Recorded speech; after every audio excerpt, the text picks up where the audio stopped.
오늘도 주님 사랑하는 마음으로 거룩한 자리에 나오신 여러분을 진심으로 환영하며 축복합니다.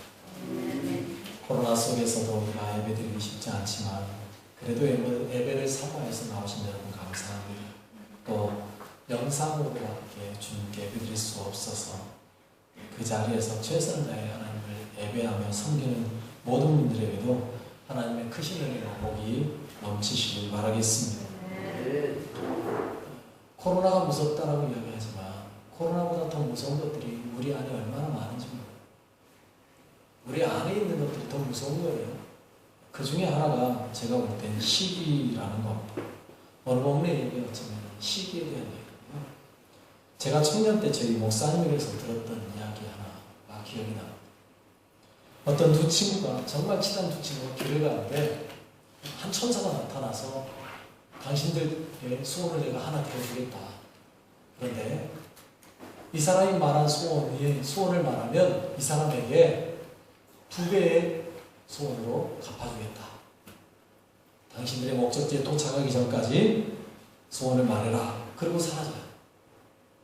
두 친구가 길을 가면서 이제 계속 하는 이야기가 뭐냐면 네가 소원 이야기해. 아니야, 네가 해. 네 소원이 더 많잖아. 네가 이야기해. 내가 양호할게. 네가 해. 웃으면서 소원을 말하라고 이야기해요. 그런데 어느 누구도 목적지에 도착하기 다 됐는데 소원을 말하지 않아요. 그렇게 한참을 가다가 이제 목적지가 바로 눈앞에 있는다. 그러자 한 친구가 알았어. 그럼 내가 소원을 이야기할게. 그러더니 하는 말이 뭐라 그러냐면 내 한눈을 멀게 해주십시오. 하고 소원을 이야기해요. 여러분, 시기라는 게 이렇게 무서운 거예요. 상대방이 2배로 갚는 거, 이게 싫은 거예요. 시기나는 거예요. 질투가 나는 거예요. 그러니까는 한다는 소리가 뭐라 그래요? 내 한눈을 뽑아주시오. 그럼 그 친구는 어떻게 되는 거예요? 2눈이 뽑히는 거잖아요. 여러분, 먼 소원이 중요한 거라고. 친구의 2눈이 뽑혀야 되겠습니까? 자기의 멀쩡하던 눈을 뽑아야 되겠습니까? 시기라는 게 이만큼 무섭다는 이야기예요. 여러분, 과연 그리고 그렇게 나타났던 천사가 천사일까요? 아니요, 천사를 가져간 악마겠죠. 그들의 마음에 있는 시기를 충동한 자인 거죠. 여러분, 시기라는 게 이렇게 무서운 거예요. 우리의 삶을 파괴하는 것 중에 하나가 바로 이 시기라는 거예요. 그래서 우리말에도 그런 말 있지 않습니까? 사촌이 땅을 사면 뭐한다? 배가 아프다. 아니, 사촌이 땅을 샀는데 왜 배가 아픕니까? 사촌이 땅을 사면 아주 잘됐다고 박수 쳐주고 축하해줘야 되는 거 아닙니까? 그런데 왜 배가 아프냐고요. 무슨 말이에요? 시기한다는 거죠. 그런 면에서 봤을 때 세리자 요한 참 대단한 사람이에요. 그는 뭐라고 고백하고 있습니다. 요한복음 3장 29절로 30절에 이렇게 고백하고 있어요. 신부를 취하는 자는 신랑이나 서서 신랑의 음성을 듣는 친구가 크게 기뻐하나니 나는 이러한 기쁨으로 충만하노라. 그는 흥하여야 하겠고 나는 쇠하여야 하리. 여러분, 세리요한의 제자들이 예수님이 더 잘되는 걸 보고 시기해가지고 와서 세리요한에게 말합니다. 당신이 세례 준 그 사람이 오히려 저쪽에서 더 잘됩니다. 어떻게 된 겁니까? 라는 이야기에 세리요한이 하는 말이 바로 이 말입니다. 나는 신랑의 음성을 듣는 친구의 기쁨이 있다. 여러분, 나는 이 기쁨으로 충만하다 라고 말하면서 뭐라 그래요? 그는 흥하여야 하겠고 나는 쇠하여야 하겠고. 여러분, 그 안에 시기가 있습니까? 아니요, 시기라는 걸 하나도 찾아볼 수가 없어요. 결국 세리요한은요, 예수님께 어떤 칭찬을 들었습니까? 이 땅에서 여자가 낳은 자 중에 가장 큰 자라는 소리를 들었어요. 여러분, 우리에게요, 하나님 앞에 그런 소리 들을 수 있는 여러분 되시길 바라겠습니다. 사람에게 시기라는 죄가 있습니다. 이 시기는요, 얼마나 무서운지 형제도 없고 가족도 없어요. 아니, 어쩌면요, 형제간에 더 심할 수도 있어요. 그럼 오늘 본문을 보십시오. 레아가 아들을 낳았어요. 1명 낳았나요? 본문에 4명 낳았다고 그랬죠? 지난주에 4명을 낳았어요. 그걸 보고요, 라헬이요, 시기가 나는 거예요. 자기의 언니로 보는 게 아니라 뭘로 보는 거예요? 자기 남편을 빼앗은 자로 보는 거예요. 그러니 시기가 나기 시작하는 거죠. 그래서 보이는 반응을 보십시오. 참 안타까워요. 여러분, 어쩌면요, 라헬보다 누가 더 시기해야 돼요? 레아가 훨씬 더 시기해야 돼요. 왜? 남편의 사랑을 다 받고 있는 사람이지 않습니까? 누가요? 라헬이요. 그런데 오히려 시기는 누가 해요? 라헬이 해요. 자녀를 낳았다는 그 이유만. 안타까워요. 여러분, 레아의 입장에서 볼 때는요, 아들 4명을 낳았어도요, 야곱이 쳐다도 안 봐요. 그러면요, 누가 더 시기하고요, 누가 더 질투해야 돼요? 아들 넷을 낳으면 뭐합니까? 남편이 알아주질 않는데. 레아가 훨씬 더 시기해야 될 것 같아요. 그런데 아니란 말이에요. 라헬이에요. 여러분, 그리고 혹 아들을 못 낳으면 우리에겐 정말 귀한 거 있지 않습니까? 뭐 하면 되는 거예요? 하나님 앞에 기도하는 거예요. 기도하면 되잖아요. 여러분, 야곱은 어떻게 태어났습니까? 야곱도요, 결혼하고 20년 동안 자녀를 못 낳았잖아요, 이삭이요. 그러다가 하나님 앞에 기도하고 나서 낳았잖아요. 야곱이 그 이야기 안 해줬을까요? 사랑하는 라헬에게? 했겠죠. 나도 20년 만에 우리 부모님 결혼하고 20년 만에 하나님께 기도하고 나왔어. 나 같으면 그거 진짜 아마 내가 야곱이었다면 자랑 되게 했을 것 같아요. 이래봬도 내가 하나님께 기도하고 나온 사람이야. 20년을 기도하셨어, 우리 부모님은 나가려고. 얼마나 자랑스러웠겠어요. 그런데 라헬은 기도 안 해요. 기도 안 해요. 그리고 보인 반응이 뭐예요? 충격적이에요. 제가 볼 때 너무 충격적이에요. 1절에요. 뭐라고 말하고 있습니까? 라헬이 자기가 야곱에게서 아들을 낳지 못함을 보고 그의 언니를 시기하여 야곱에게 이르되 내게 자식을 낳게 하라. 그렇지 않으면 내가 죽겠노라. 무서운 이야기예요. 이 이야기를 듣고요. 그렇게 라헬을 사랑했던 야곱이 다 성질을 내잖아요. 여러분, 하는 말 한번 잘 봐보세요. 뭐라고 말했는지, 얼마나 시기가 났는지. 그가 하는 말이 야곱에게 불만을 표출하는데 뭐라 그래요? 내게 자식 낳게 해주라. 자식 낳게 해주라. 여러분, 자녀를 낳는 게 야곱의 능력입니까? 야곱이 능력이 있어서 아들을 낳을 수 있고 딸을 낳을 수 있나요? 여러분, 자녀는 분명히 이야기합시다. 누구의 권한에 있어요? 하나님 권한에 있어요. 하나님 손 안에 있다고요. 그런데 무슨 자녀를 낳게 해달라고 야곱에게 말해요. 말도 안 되는 요청을 하고 있는 거예요, 지금. 여러분, 야곱이요, 라헬을 위해서 뭘 못하겠습니까? 그러잖아요. 7년, 도합 14년을 라헬을 위해서 일한 사람이에요. 뭘 못해주겠냐고요. 그런데 해줄 수 없는 걸 해달라고 지금 요구하고 있는 거예요. 뭐 해라? 자식 낳게 해주라. 여러분, 이 말을 들어줄 수 있는 분은 하나님밖에 없다고요. 라헬이 정말 자녀를 낳고 싶었다면 야곱에게 말할 게 아니라 누구에게요? 하나님께 기도했어요. 이삭이 그랬고요. 또 한참 뒤에 보면 나오지만 한나가 그랬고요. 하나님 앞에 기도하잖아요. 그런데 오히려 라헬은 야곱에게 시기하는 마음으로 원망하는 말이에요. 원망하는 말. 자식 낳게 해달라. 때를 쓰는 거죠. 그 정도에서 끝났습니까? 그 정도에서 끝났으면 그나마 야곱이 성질내지는 않았을 것 같아요. 그런데 그 다음 말이 뭐였어요? 그렇지 않으면 뭐 하겠다? 내가 죽겠다. 여러분, 해서 제일 안 되는 말 중에 하나가 저는 이 말이라고 생각해요. 이거 안 해주면 나 죽어버릴 거야. 요즘 아이들이 부모님한테 하는 협박 중에 하나가 돼요. 여러분, 정말 해서는 안 되는 거 아닙니까? 죽어버리겠다. 나 죽겠다. 있을 수 없는 말이에요.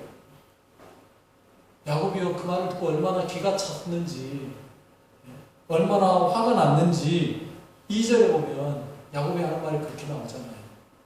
야곱이 라헬에게 성을 내어 이르되 그대를 임신하지 못하게 하시는 이는 하나님이시니 내가 하나님을 대신하겠느냐. 여러분, 우리 본문은요, 참 부드럽게 표현해놨다는 걸 아셔야 돼요.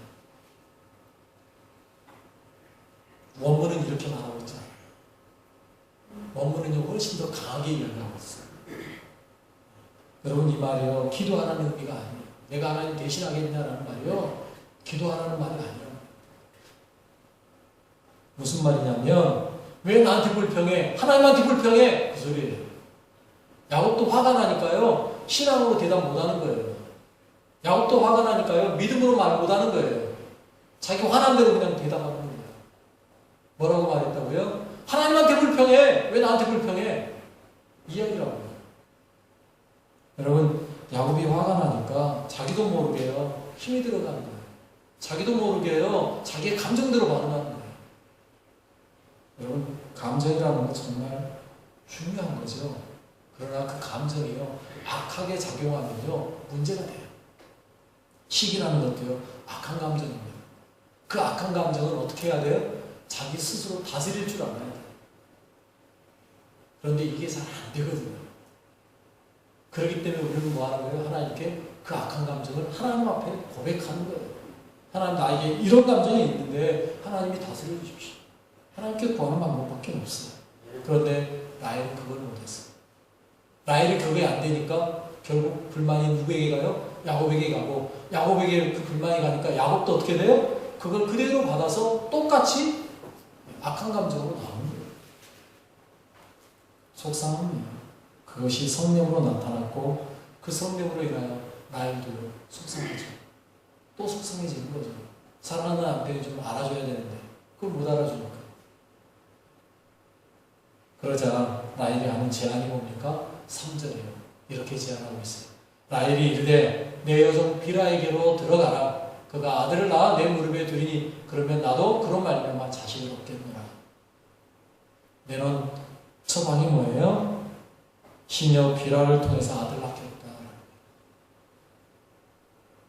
레아가 스스로 아들을 낳았지만 나는 못나니까 내 시녀를 통해서라도 내가 아들 낳고 싶다라는 거예요.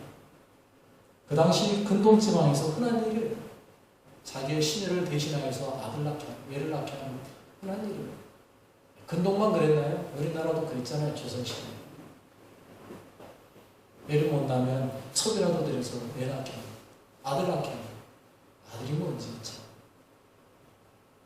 여러분 그러나 이게 이상한 건 아니지만 분명하게 하십시다. 하나님의 방법은 아닙니다. 하나님의 방법은 아니에요. 하나님은 그런 방법 사용하시는 분이 아니에요. 하나님께서 기뻐하는 일이 아니라는 이야기예요. 여러분 이렇게 자신의 방법대로 할 것이 아니라요. 어떻게 했어야 돼요? 하나님께 기도했어야 돼요. 하나님께 요구하셨어야 돼요. 그러나 라헬의 믿음이 그렇지 못했다는 거죠. 라헬의 믿음이요. 그걸 따라가지 못했어요. 그래서 자신의 방법, 당시의 풍습대로 하려고 하는 거예요. 이 말을요. 제가 볼 땐 뭐라고 봤냐면요. 오늘 제목처럼. 뭐라고요? 자녀 전쟁을 선포하는 거예요. 내가 이제부터 자녀를 낳기 위한 전쟁을 선포하노라. 이거예요. 여러분 이러니 저러니 전쟁은 좋은 게 아니지. 그런데 라헬은 전쟁 선포를 했어요. 그렇게 해서 비라를 통해 2명의 아들을 낳았다고 본문에서 이야기합니다. 아들이 누구예요? 단과 납달. 여러분 그 이름의 뜻을 보면요. 라헬의 마음 상태를 알 수 있을 것 같아요. 이름을 한번 봐보십시오. 단이라는 이름 무슨 뜻이에요?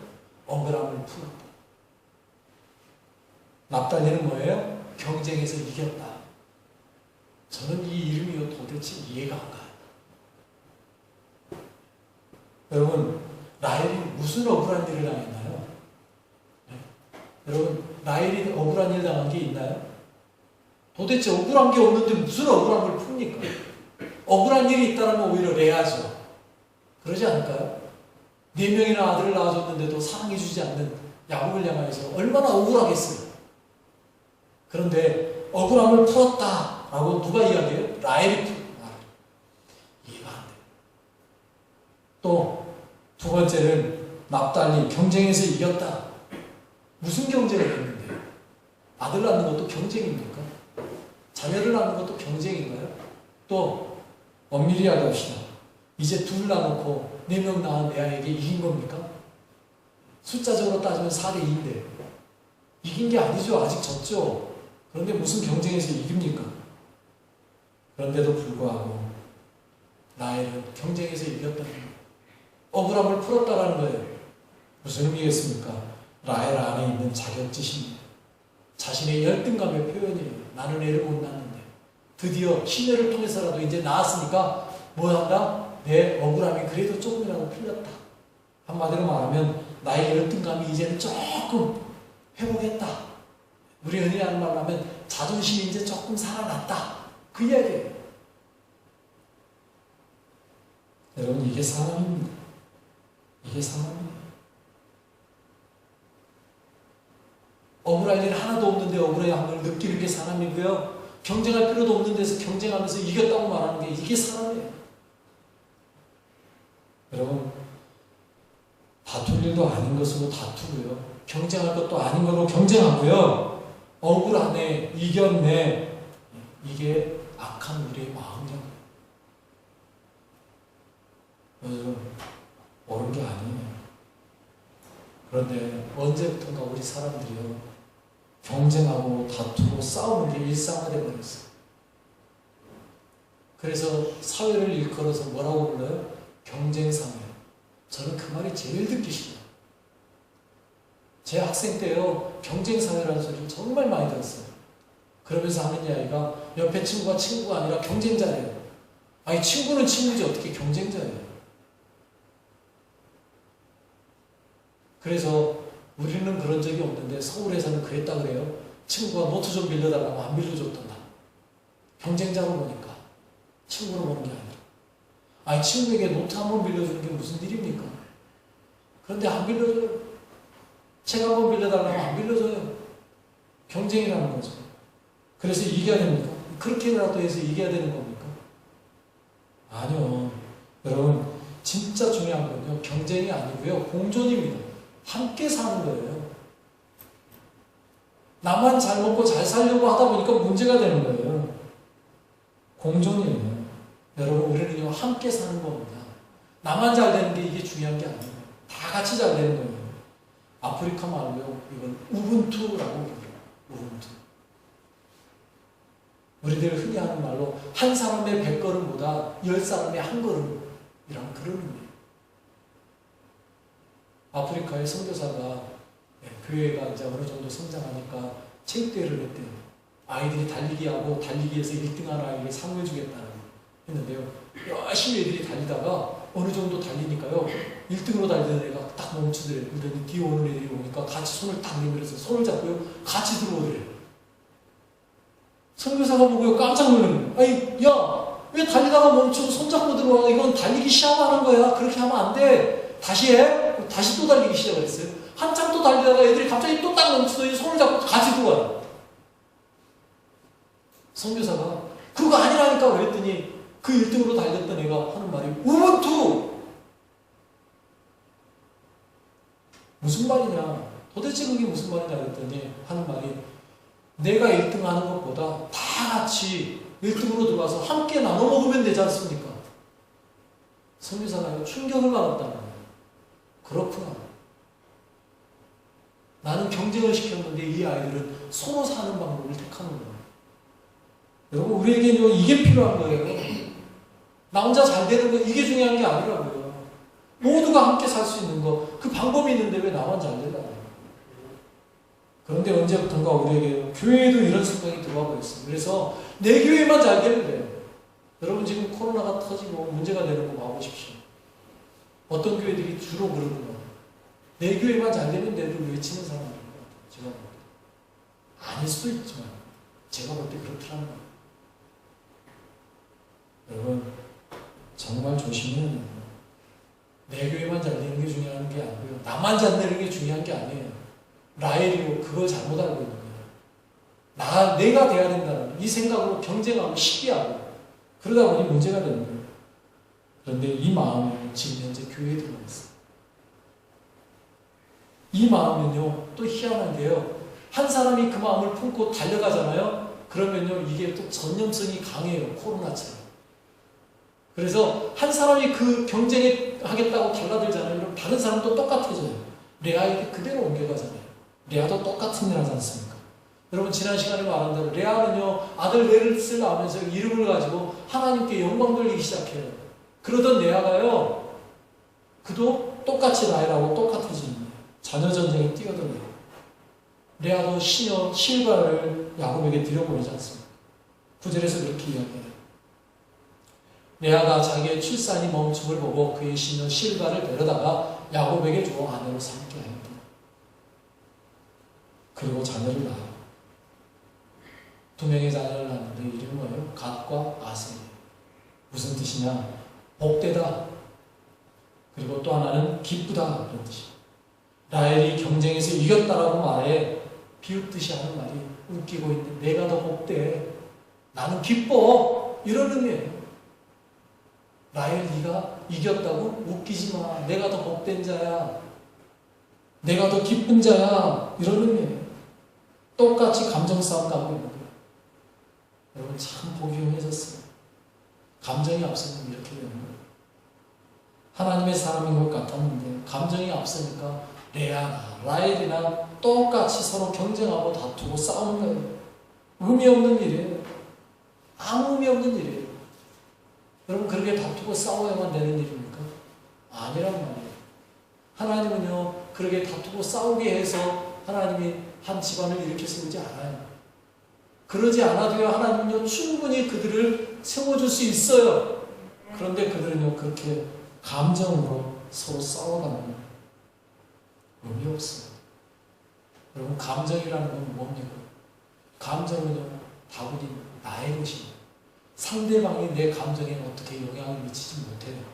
우리는 말하죠. 너 때문에 내가 화가 났다고 얘기해요. 아니요.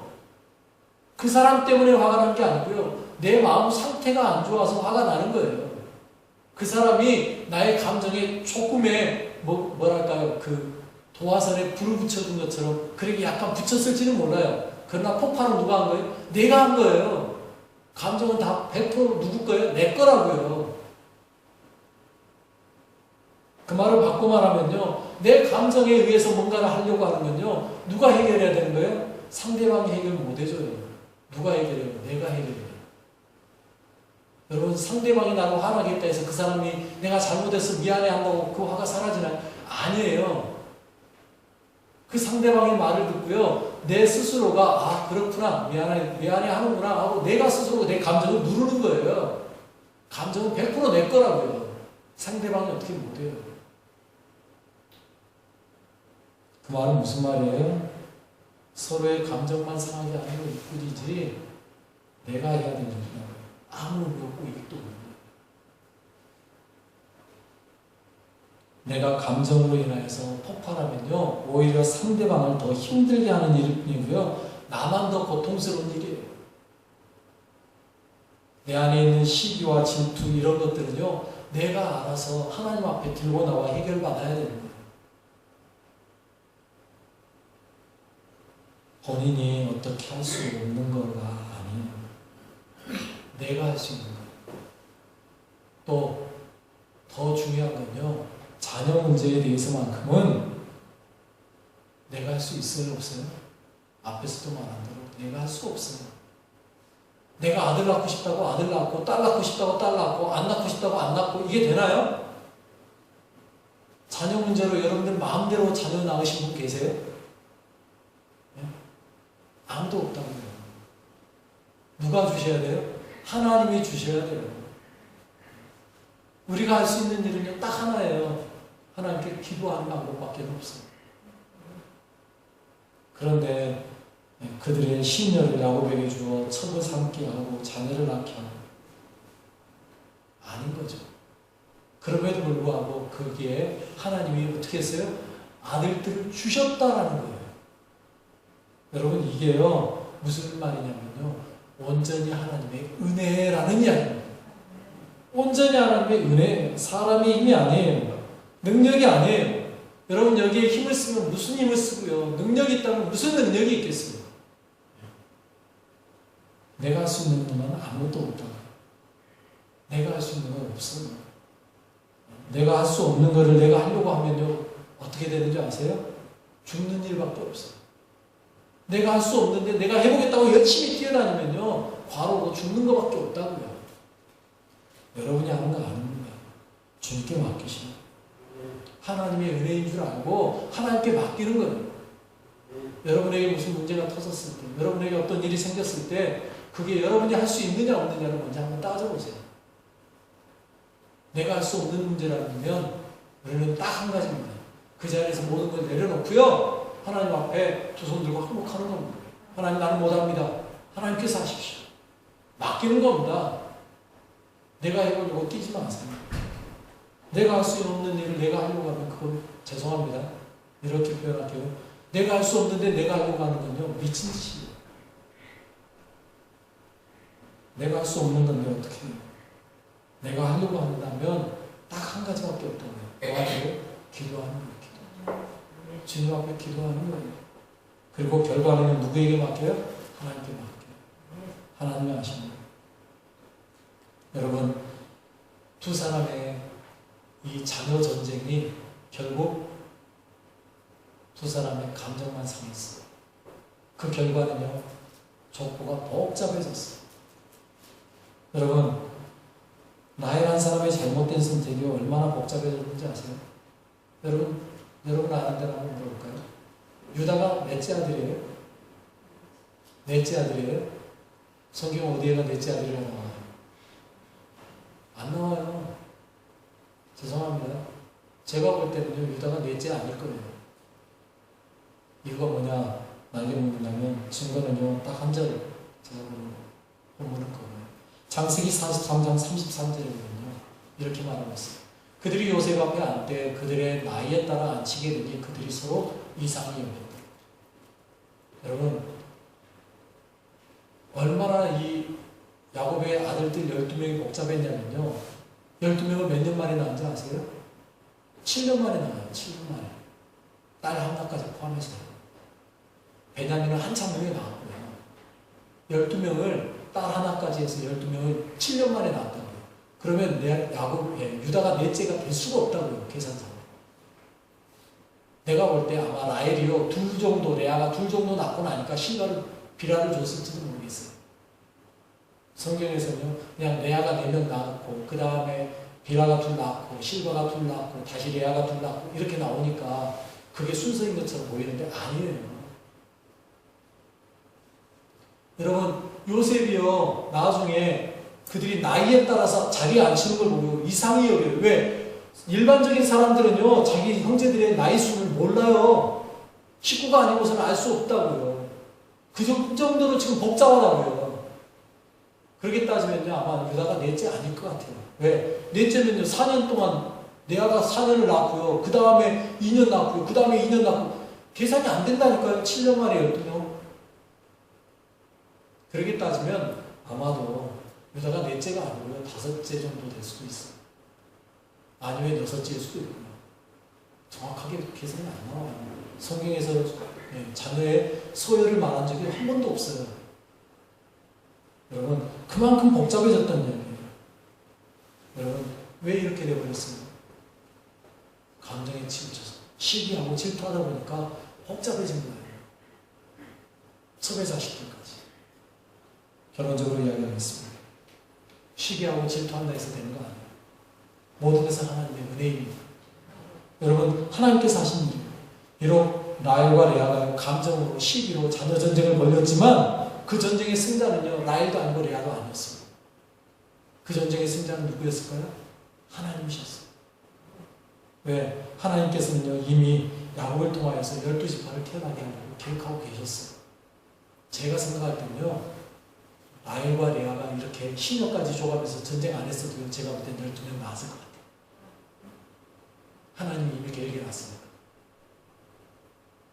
아마 누군지 모르지만 누군가가 그 하나님 앞에 무릎 꿇고 기도했으면 그에게 더 많이 줬을지도 몰라요. 하나님의 역사는 그렇게 하시는 겁니다. 여러분, 하나님의 은혜입니다. 하나님이 하신 일이에요. 하나님은요, 어떤 방법을 택하시든 하나님이 일하시죠. 사람이 일하게 하시지 않아요. 사람을 통해서 일은 하시지만 그 일의 결과는 누가 정하신 거예요? 하나님이 정하신 거예요. 그들이 그렇게 감정싸움 안 했어도 그들은 충분히 행복할 수 있었습니다. 아니, 더 행복할 수 있었습니다. 그런데 그러지 못함으로 인하여 하나님 안에서요, 하나님이 우리에게 요구하신 게 무엇인가를 생각하십시오. 내 감정 때문에 서로 피 흘리고 싸우려고 하지 마시고, 그러면 우리는 절대 이길 수 없어요. 사단 마귀에게 질 수밖에 없어요. 피하는 거예요. 여러분 진정한 승리를 원하십니까? 그렇다면 하나님께 맡기십시오. 하나님의 은혜 안에 들어가십시오. 하나님이 임하실 때 온전히 승리할 거고요. 하나님의 뜻이 온전히 여러분을 통하여 이루어질 겁니다. 모든 것이 하나님의 은혜입니다. 기도하겠습니다.